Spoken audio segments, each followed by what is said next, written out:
In the spring of 1887, the Hartwell farmhouse in rural Pennsylvania began to rot from the inside. They lifted the kitchen floorboards and discovered an entire second floor hidden beneath. Not for storage. Not by accident.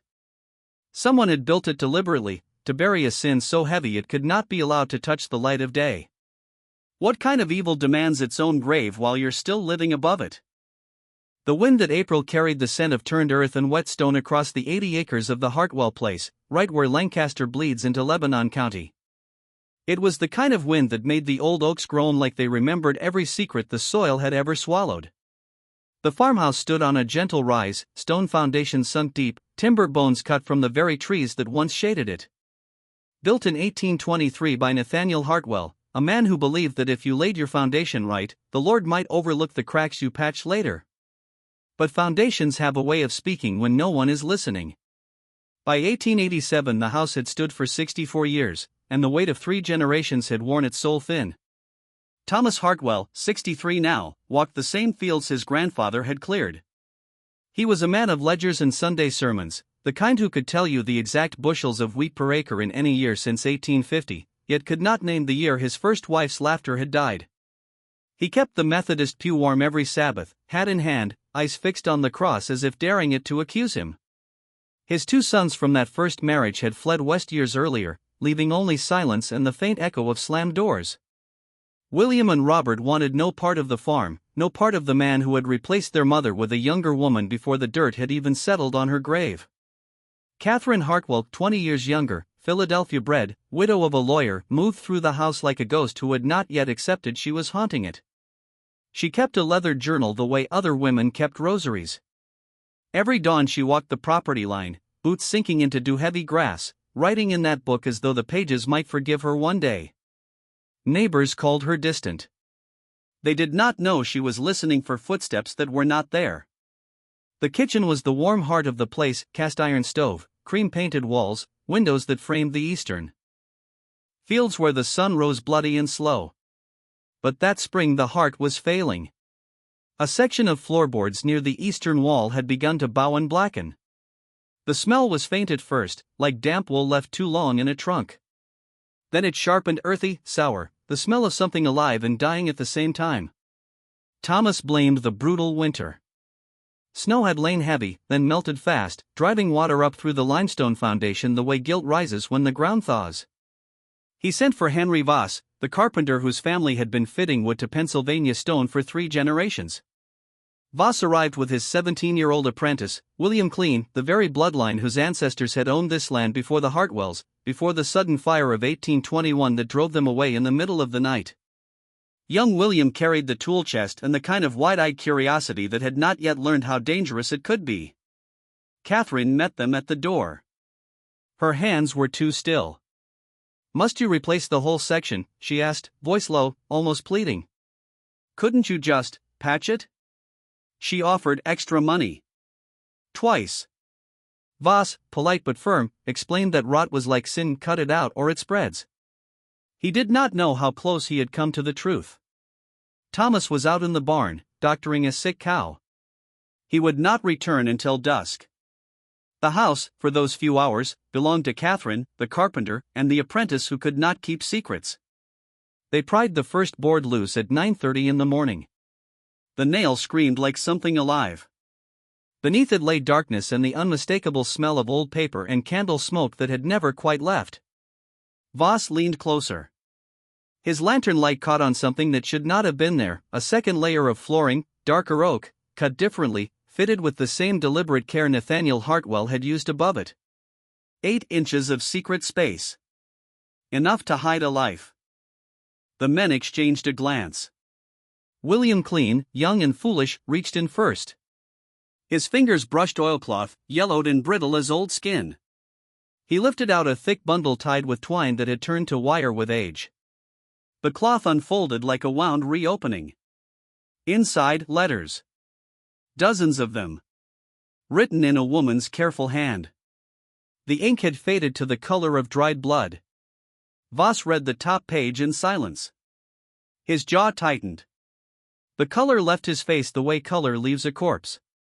When he looked up, his eyes were no longer those of a carpenter doing a job. They were the eyes of a man who had just stepped into someone else's judgment day. "Mrs. Hartwell," he called, voice steady but low. She appeared in the doorway like someone summoned from a nightmare. One hand gripped the frame so hard the wood creaked. Her face, pale as the cream paint behind her, betrayed everything her words tried to deny. She had changed her dress, composed herself.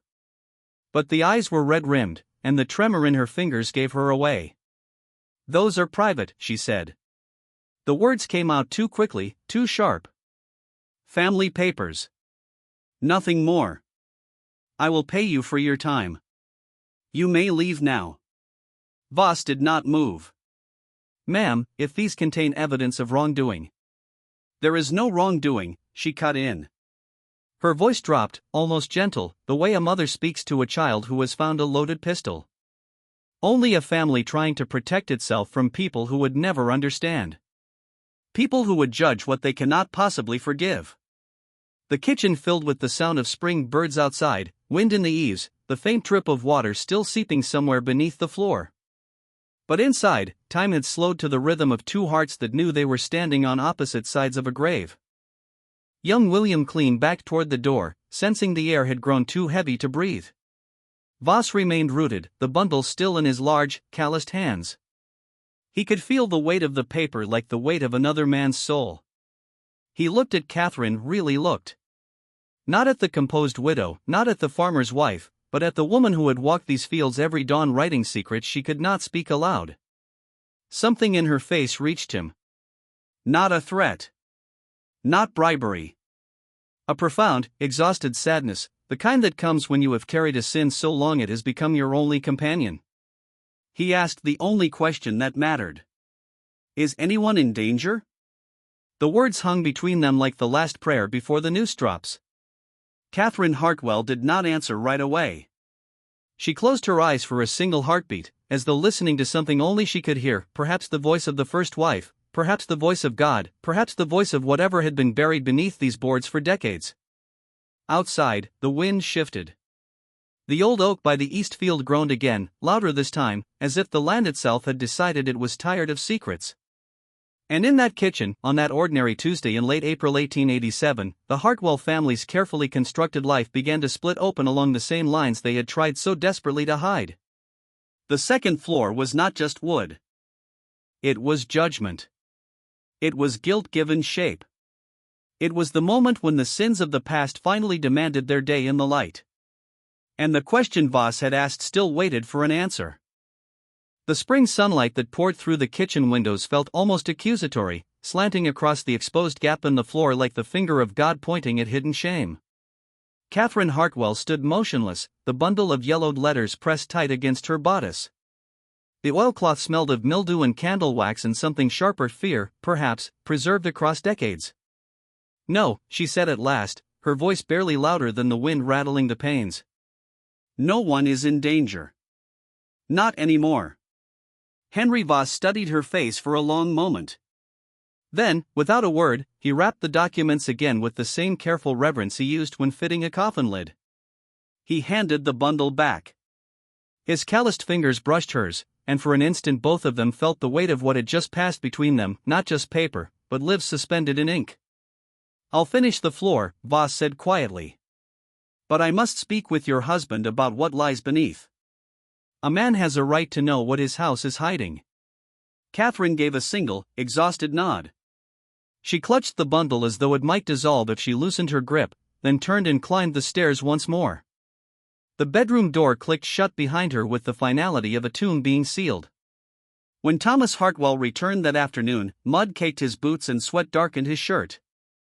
The barn lantern still swung from his hand, casting long shadows across the kitchen. He found Voss waiting at the table, hat in lap. Catherine was nowhere in sight. Voss spoke in low, measured tones, choosing each word like a nail he did not want to drive too deep. The hidden layer. The oilcloth. Catherine's pale terror. Thomas listened without interrupting.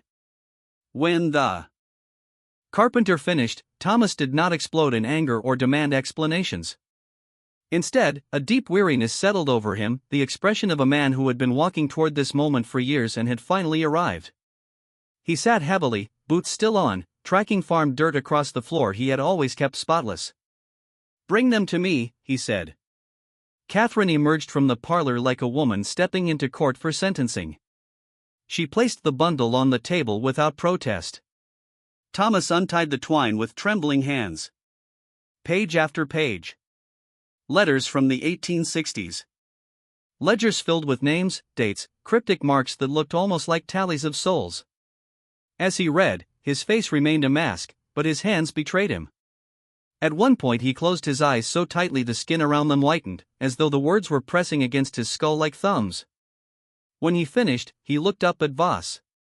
"I will pay you double your rate," he said, voice flat. "For your silence. The work continues. You speak of this to no one. Understood?" Voss hesitated. He was a man who believed in straight beams and honest joints. Secrets felt like warped timber to him, likely to split the whole structure eventually.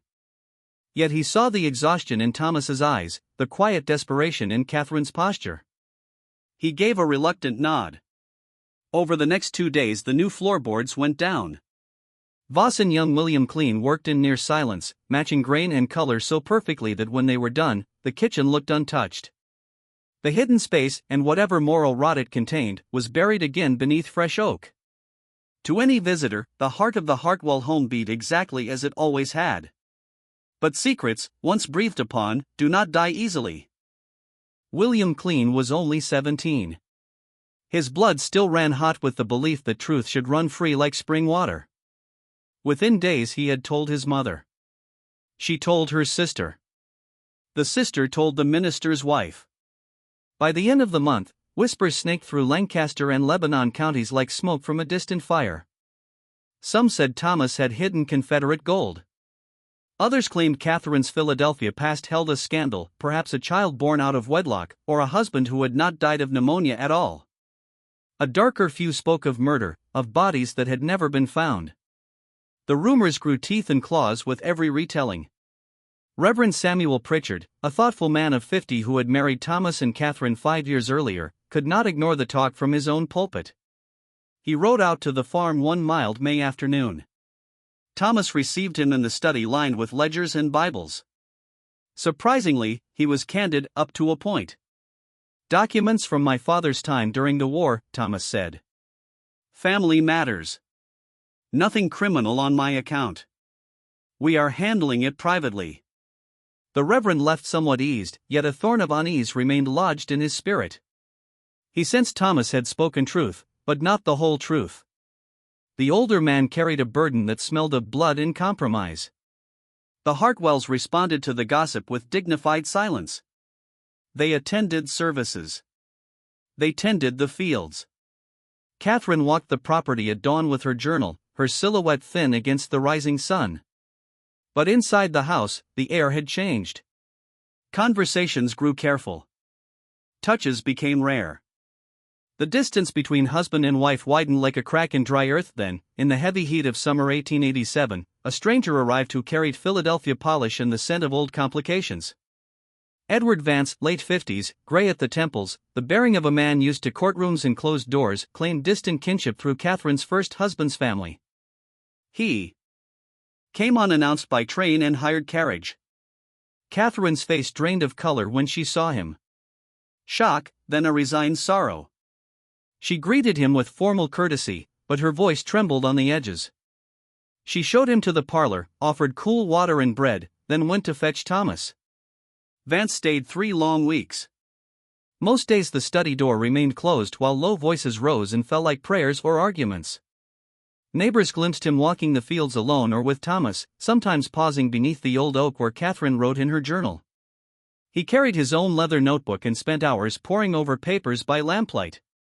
When he left, his shoulders seemed heavier than when he arrived. The day before his departure, Vance cornered Henry Voss at the local tavern. Over whiskey he probed gently, then more insistently, about what the carpenter had seen beneath the kitchen floor. Voss held to his promise at first. But Vance leaned in and spoke words that chilled the air. If what I suspect is true, those documents reach far beyond this farm. There are people still living whose entire lives were built on lies. People who deserve the truth, no matter how bitter. Voss felt the ground shift beneath him. He offered no details, but the seed of doubt had been planted deep. Winter 1888 brought snow that blanketed the fields in unforgiving white. It also brought death. Thomas's older brother Samuel Hartwell died in Ohio, officially heart failure following pneumonia. In his will he left a sealed letter for Thomas alone. When Thomas broke the wax and read it by the parlor fire, the color left his face completely. Samuel had known about the hidden space all along. Their father, Samuel Hartwell Sr., had placed the documents there himself in the years after Appomattox. The elder Samuel had been a conductor on the Underground Railroad, that much was true. But the letters and ledgers told a more complicated, darker story. He had sheltered freedom seekers on these very 80 acres. He had forged papers, freedom documents, passes, certificates to help them slip through hostile territory. In the dangerous years around 1863, with slave catchers and federal marshals everywhere, such work was both heroic and perilous. Many owed their liberty to him. Grateful letters from Canada and northern cities spoke of new lives, new names, families reunited. But not all. Some who passed through the Hartwell farm simply vanished. No confirmation of safe arrival. No letters of thanks. In Samuel Sr.'s own hand were terse notes. The man calling himself James arrived 3 days ago. His story holds, yet something in his eyes troubles me. He asks too many questions. Other entries hinted at threats to the operation, informants, bounty hunters posing as runaways, perhaps even desperate souls whose presence endangered dozens more. In the moral fog of wartime, lines between protector and judge had blurred. Had some been turned away? Silenced? Delivered not to freedom but to betrayal? The younger Samuel had carried this knowledge like a stone in his chest for decades. On his deathbed he could no longer bear the silence. He urged Thomas to confront the truth and decide what mercy or justice the living owed the dead. Thomas sat long into the night with that letter. The fire crackled. Outside, wind howled across the snow-covered fields as if the land itself mourned. At dawn he wrote to Edward Vance. When the lawyer returned, Thomas handed over the entire bundle without condition. "Handle it with care," he said. "But let the truth be preserved. Whatever it costs." Vance spent a week immersed in the papers, cross-referencing dates, interviewing Voss, now released from secrecy, and gently questioning Thomas and Catherine. The house felt smaller, the walls thinner. At the end of that week, Vance sat with the couple in the study. Lantern light painted their faces in gold and shadow. He spoke plainly, his voice heavy with the weight of history. "Your father walked a razor's edge, Thomas. He helped hundreds, perhaps more, reach freedom through these fields. The forged documents saved lives that the Fugitive Slave Act would have destroyed. In the eyes of God and conscience, much of it was righteous work." He paused. "But not all. Some souls who sought refuge here never reached the next station. Their names end in silence. In a few cases, your father's notes suggest he made choices, hard, terrible choices, when he believed the entire network was at risk. One man too curious. Another whose presence might have brought slave catchers down on the farm and everyone it sheltered. The war turned ordinary men into reluctant judges. Your father bore that burden alone, and then buried it beneath these floorboards so his children would not have to carry it." Catherine's eyes glistened. She had known pieces of the story through her own family's Philadelphia connections. Thomas stared at his hands, the same hands that had worked this land for decades, now stained by a legacy he had never asked for. Outside, the winter wind moaned through the eaves like a chorus of the unnamed dead. The floorboards above the hidden space creaked softly, as if the house itself was shifting under the pressure of confession. The secret was no longer sealed. It had begun to breathe. And in rural Pennsylvania, where faith and soil and memory run deep, some sins refuse to stay buried, no matter how carefully you nail new boards over them. The Hartwell farm would never again feel entirely like home. The lantern in the study burned low, throwing long shadows across the faces of three people bound together by a legacy none of them had chosen. Edward Vance sat with the bundle of aged documents open before him, his voice steady yet heavy, like a minister reading from the Book of Lamentations. He read aloud the most troubling passages. About our methods, about how we move people north, about who else is involved in the operation. I have decided that it is not safe to help him further. I have given him money and directed him to another station, but I fear that he may be a spy sent by the authorities to infiltrate our network. The room grew colder. Another entry, spring 1864. The woman and her child departed yesterday. I had hoped they would reach safety, but I have received word they were apprehended near the Maryland border. The child was taken from her and sold to a plantation in Georgia. I do not know what became of the woman. I carry the weight of this failure. I wonder whether I made the right decision in helping them at all.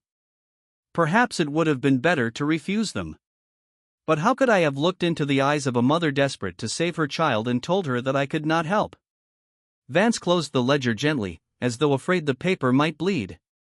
These documents are historically significant, he said.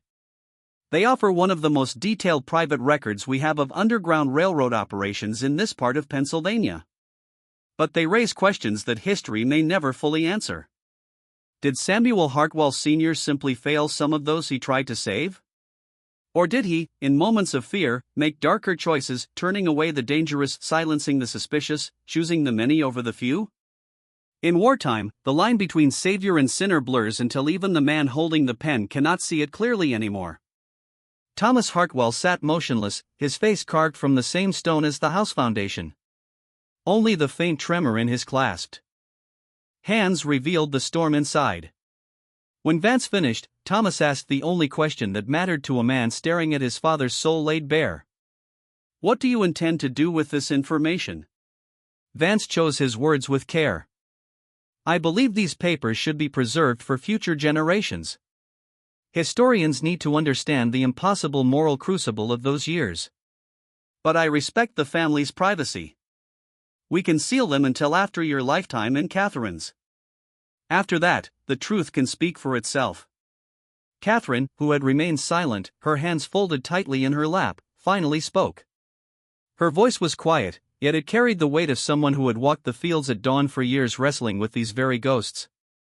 My husband's father did what he believed was right in a world gone mad. He helped the suffering. He risked everything. If his methods sometimes failed, or worse, if fear led him to choices we cannot now judge fairly, then history must wrestle with that complexity. Hiding the truth serves no one. Not the dead. Not the living. Not God. She looked at Thomas.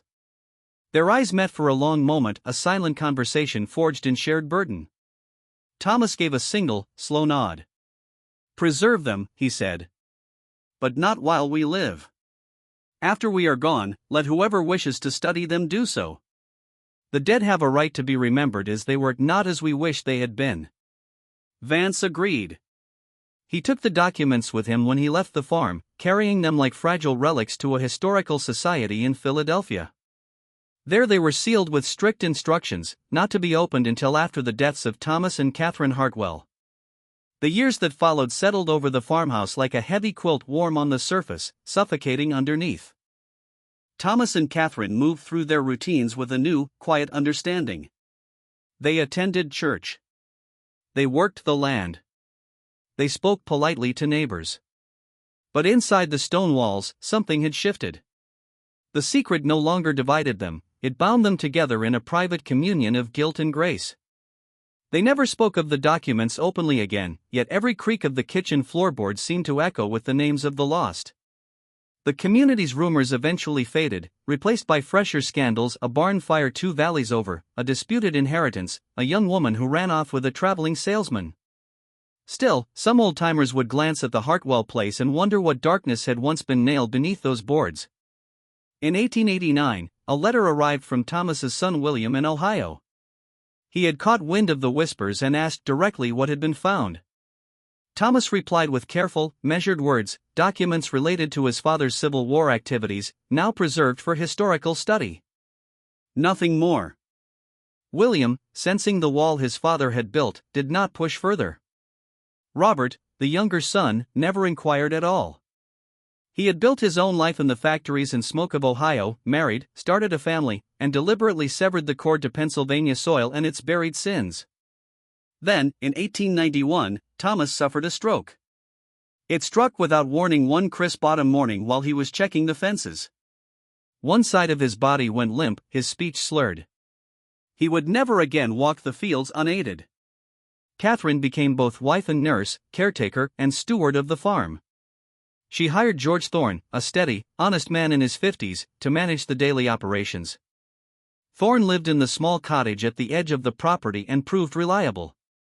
Under Catherine's quiet direction, the farm remained productive, the fields yielded, the livestock thrived.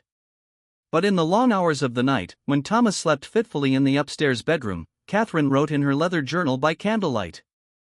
Those private pages, discovered only years later, revealed a soul in deep spiritual torment. One entry from spring 1892. I have been thinking about the people whose names appear in those documents, the ones whose fates remain unknown.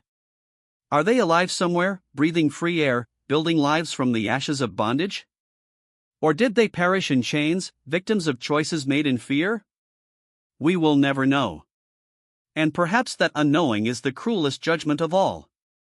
Not the sin itself, but the silence that follows, the endless wondering about the lives we touched and the lives we failed to save. Lord, have mercy on us all. Another, summer 1893. I wonder if we did right in preserving those papers. Thomas believes history deserves the full truth, however stained. I agree. Yet I also understand the human need to protect the memory of those who tried, however imperfectly, to do good in a broken world. Can both be true? Can we honor truth and mercy at once? Or must one always devour the other? Thomas Hartwell died in 1894 at the age of 70. Complications from the stroke, the doctor said. He passed quietly in the same house his grandfather had built, with Catherine holding his hand and the old oak outside standing sentinel. Now alone, Catherine, a woman in her 50s, still sharp of mind but increasingly isolated, continued to run the farm with Thorne's help. The community had never fully embraced her, she remained the outsider from Philadelphia who had married into their world. She bore the solitude with quiet dignity. Yet the past refused to remain sealed. Historians and researchers began to appear at the gate, drawn by academic whispers of the Hartwell documents. Catherine turned away every formal request for access, honoring the agreement with Vance. But she did speak with some of them, sharing what she could of the family's complicated legacy. In the summer of 1896, a young historian named Margaret Ashton arrived. Early 30s, bright-eyed, driven by genuine scholarly passion, she was writing a book on the moral complexities faced by Underground Railroad conductors. Catherine surprised herself by agreeing to a week-long visit. Over long afternoons on the wraparound porch and quiet walks beneath the old oak, Catherine spoke. She described the documents in careful detail, the grateful letters, the cryptic notes, the vanished souls. She never showed the originals, the seal remained intact in Philadelphia. But she answered Ashton's questions with a depth that revealed her own long wrestling with conscience. At one point Ashton asked directly, "Do you believe your husband's father was a good man?" Catherine gazed across the fields where so many desperate feet had once trodden under cover of darkness. The wind moved through the tall grass like unseen spirits. "I believe he was a man who tried to do good in circumstances that would break most souls," she said at last. He helped the desperate. He risked his life, his family, his freedom. Yet I also believe he made decisions that caused harm, perhaps out of fear, perhaps out of calculation that the many must outweigh the few. History is rarely simple. The people who shape it are rarely purely heroic or purely villainous. My husband's father was both at once saint and sinner, sometimes in the same breath. And God alone can judge the true measure of his heart. Margaret Ashton published an article the following year in a respected historical journal. Titled "The Moral Ambiguity of the Underground Railroad, One Family's Struggle with Conscience and Consequence," it stirred quiet debate in academic circles. It did not name specific details from the sealed documents, but it painted a nuanced portrait of the Hartwell legacy: heroism shadowed by doubt, mercy complicated by compromise. The piece prompted more inquiries, yet Catherine held firm. The papers stayed locked away. Another visitor came in the bitter winter of 1898. Professor James Whitmore from the University of Pennsylvania. A stern, scholarly man researching the use of forged documents in the escape networks. Catherine received him in the parlor, the fire crackling against the cold. Whitmore pressed on the ethical knife edge. Do you believe forging official papers was justified, even for such a noble cause? Catherine's answer was measured, born from years of private prayer and reflection. My husband's father faced choices no man should have to make. He could have turned the desperate away and condemned them to bondage. Or he could have helped them without forged papers and watched them dragged back in chains. He chose the path he believed offered the greatest chance of freedom. Whether that choice was right in the eyes of God or man, that is a question each soul must answer for itself when standing before the final judgment. I only know that he carried the weight of every life he touched and every life he could not save until the day he hid those papers beneath the floorboards. Perhaps in the end, that hidden second floor was not just concealment. Perhaps it was his confession. Outside, snow fell softly, blanketing the 80 acres in pure white. Beneath the kitchen floor, the sealed space remained silent. But the questions lingered in the wind. Had Samuel Hartwell Sr. been a flawed instrument of divine mercy, doing the best he could in hellish times?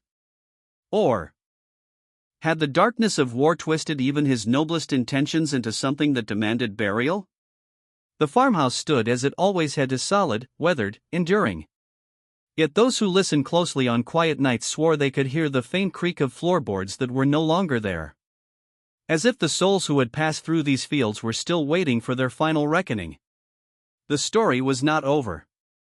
The documents remained sealed. The family carried their burden. And the house, built on stone and secrets, kept its second floor hidden, a silent witness to the terrible cost of trying to do good in a world soaked in sin. The winter of 1903 arrived like divine judgment, cold, unrelenting, and final. Catherine Hartwell, 68 years old, slipped away quietly in the upstairs bedroom where she had once locked herself away from the eyes of carpenters and conscience. Her health had been failing for years, yet she faced death with the same quiet dignity she had shown in life. In her will, she left the 80-acre farm to a distant cousin who barely knew its shadowed history. Her personal effects, including the leather journal filled with years of private torment, she bequeathed to Margaret Ashton, the young historian who had once sat with her beneath the old oak and asked the hardest questions. Ashton received the journal with trembling hands and the heavy awareness of sacred duty. She read late into the nights, candlelight flickering across pages stained with ink and unspoken tears. Catherine's words revealed a woman who had wrestled not just with her husband's legacy, but with the very nature of truth, mercy, and divine reckoning. Entries spoke of sleepless nights listening to the house creak, wondering if the souls of the disappeared walked the floors above their hidden grave. One passage, dated months before her death, read, I have carried this knowledge like a second shadow.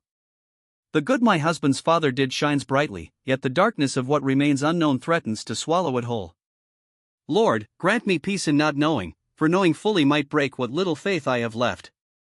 Moved by these confessions, Ashton made a decision that would crack open the past. In 1905, 2 years after Catherine's passing, she contacted the Historical Society in Philadelphia. Both Thomas and Catherine were now gone. Edward Vance, still alive in his 80s, was consulted and gave his reluctant blessing. In 1906, the Hartwell documents were unsealed and released to researchers. What spilled forth was a flood of light and shadow. Scholars descended like pilgrims to a disputed shrine. They cross-referenced names, dates, routes. The courage of Samuel Hartwell Sr. was undeniable. Hundreds owed their freedom, at least in part, to the networks that ran through these 80 acres. Forged papers, safe houses, nighttime guidance north, his work had been bold, risky, and in many cases, redemptive. But the records also exposed cracks in the foundation of that heroism. Dozens of names appeared in his ledgers with no confirmation of safe arrival. Some entries ended in terse notes, directed onward, uncertain. Others carried the weight of quiet dread. Financial records showed payments received, forged services rendered, coin that complicated the pure image of selfless abolitionist. Was it reimbursement for danger and expense, as some historians argued? Or had the desperation of the enslaved become, in small measure, a source of profit? The disappearances haunted the archive. Had these people been recaptured by slave catchers near the Maryland line? Had they simply melted into northern cities, changing names and erasing trails for safety? Or had something more sinister occurred on or near Hartwell land, choices made in panic when a single loose tongue could doom dozens? A few bolder scholars whispered of betrayal, of calculated sacrifice, of a man who had begun to play God in the fog of war. Most dismissed such claims as speculative, yet the questions lingered like smoke after a fire. As the 20th century unfolded, the Hartwell documents became both cornerstone and thorn in Underground Railroad studies. They offered unprecedented detail, names, routes, methods, yet refused to surrender easy moral clarity. In the 1960s, a researcher named David Breener became consumed by the mystery. For years he chased ghosts. He pored over faded slave auction records in the South. He walked overgrown plantation grounds. He sat with elderly descendants of the enslaved, listening to oral histories passed down like fragile heirlooms. He compared notes with fellow scholars until his eyes burned. His conclusion, published after a decade of labor, was both honest and haunting. The Hartwell papers open a window into one of the most dangerous corridors of the Underground Railroad. They reveal courage, ingenuity, and profound moral strain. But they also leave us with an unsolved riddle. Some of the missing were almost certainly recaptured. Others likely reached freedom and chose silence. A few leave no trace whatsoever. We cannot say with certainty what fate claimed them. What we can declare is that these were real men, women, and children whose lives mattered. Their names deserve to be spoken. Their stories, however incomplete, deserve to be remembered. In the end, Samuel Hartwell Sr. stands not as a simple hero or villain, but as a flawed vessel through which both light and shadow passed during America's darkest reckoning with sin. The farmhouse itself endured. It passed through several owners who knew little beyond vague rumors of something under the floor. The structure aged gracefully at first, stone foundation holding firm, timber frame settling like old bones. By the 1970s, a historical preservation society purchased the property, recognizing its significance to Pennsylvania's role in the fight against slavery. During careful restoration, workers lifted sections of the kitchen floor once more. They found traces of the second layer, marks on joists where the false floor had been skillfully fitted, fragments of brittle oilcloth still clinging to nails like shed skin. But they discovered something else. Behind a loose stone in the cellar wall lay a small compartment. Inside was a single letter, written in Samuel Hartwell Sr.'s own hand, dated 1868, 2 years after the guns fell silent at Appomattox. It was addressed simply, "To whoever finds this." In measured, weary script, the elder Hartwell laid bare his soul. "I place these documents here not to hide them forever, but to give them time. The work I did, I believed righteous before God. I sheltered the desperate. I forged papers to shield them from the law's cruelty. Yet I cannot claim my hands remained clean. Fear is a harsh master. In moments when the entire network trembled, I made choices I now regret. I failed some who trusted me. I turned away others whose presence threatened the many. I carry their faces still. I do not ask forgiveness from men. I ask only that future generations, standing at a safer distance, judge not with the heat of war but with the cool light of compassion. Remember those I helped. Remember those I failed. Understand that history is no clean tale of saints and devils, but a tangled tapestry woven from human weakness, human courage, and the terrible weight of choosing when no choice is pure. I tried. God knows I tried. And that knowledge, along with its failures, will rest with me until I am called to final account. The letter was preserved and added to the archive. It became one of the most moving artifacts, a man's private confession, written not for glory, but for whatever mercy time might grant. Today, the Hartwell farmhouse stands as a quiet museum and historical site. Visitors walk the same wraparound porch. They stand in the restored kitchen where Henry Voss first pried up the boards in 1887. A section of floor has been carefully preserved with a viewing panel, revealing the shadowy space beneath 8 inches that once held an entire moral universe. The documents rest in a climate-controlled archive nearby, studied by scholars who still debate their meaning. The names of the disappeared continue to surface in footnotes and conference papers. Their fates remain a haunting question mark. Did the house itself absorb something of their unrest? Some caretakers swear that on certain autumn nights, when the wind moves across the 80 acres just so, the kitchen floorboards creak in patterns that sound almost like footsteps, slow, deliberate, searching. Others dismiss it as old wood settling. But those who have stood there alone, lantern in hand, sometimes feel the weight of unseen eyes. The weight of judgment deferred. The weight of sins that no amount of new flooring can fully bury. The story of the Hartwell family is more than a tale of hidden papers. It is a meditation on the cost of resisting evil in an evil time. On how even the most righteous cause can demand compromises that stain the soul. On how guilt can be passed like inheritance from father to son, from generation to generation, until someone finally chooses truth over comfort. Thomas Hartwell inherited a secret he did not create, yet carried it until it nearly broke him. Catherine bore its shadow with quiet strength, ultimately choosing preservation over permanent concealment. Samuel Sr., the architect of both salvation and sorrow, hoped that time would bring understanding where his own era could offer only accusation. In the end, the second floor beneath the kitchen was never just wood and nails. It was a confessional. It was a grave for unfinished justice. It was a reminder that the sin of slavery did not end with emancipation. Its ripples touched every life it touched, twisting even the hands that tried to break its chains. The Hartwell documents remain one of the most powerful windows into that complicated struggle.